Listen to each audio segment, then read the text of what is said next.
સુરતના ભાગલ વિસ્તારમાં ગણેશ પ્રતિમા પાછળ ફટાકડા ફોડતી વખતે આગ લાગી. જુઓ વિડીયો.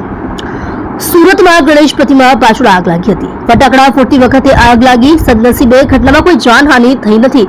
શહેરના બાવળ ચોરસ્તા વિસ્તારમાં આ ઘટના બની છે. ફટાકડા ફોડતી વખતે ગણેશ પ્રતિમા પાછળ આગ લાગી હતી, જેમાં ગણપતિ વિસર્જન વખતેની ઘટનાથી અફરાતફરીનો માહોલ સર્જાયો હતો.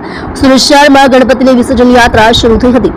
સુરત શહેરમાં ગણપતિની વિસર્જન યાત્રા શરૂ થઈ છે, જેમાં ચૌટા પુલ પાસેથી વિસર્જન યાત્રા નીકળી છે, જેમાં વાજતે ગાજતે ગણેશની વિસર્જન યાત્રા નીકળી છે. ભક્તો ડીજે અને બેન્ડ બાજા સાથે નીકળ્યા છે. રાજમાર્ગ પર પોલીસનો ચાપતો બંદોબસ્ત છે.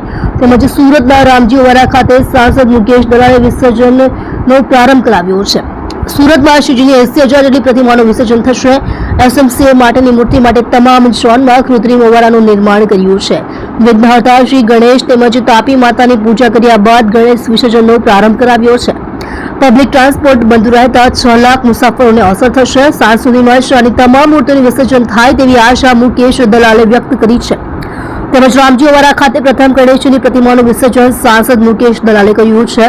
સુરતમાં ગણેશ વિસર્જનને લઈ પબ્લિક ટ્રાન્સપોર્ટ બંધ છે, જેમાં સુરત સિટી બસ, બીઆરટીએસની 650 બસો નહીં દોડે.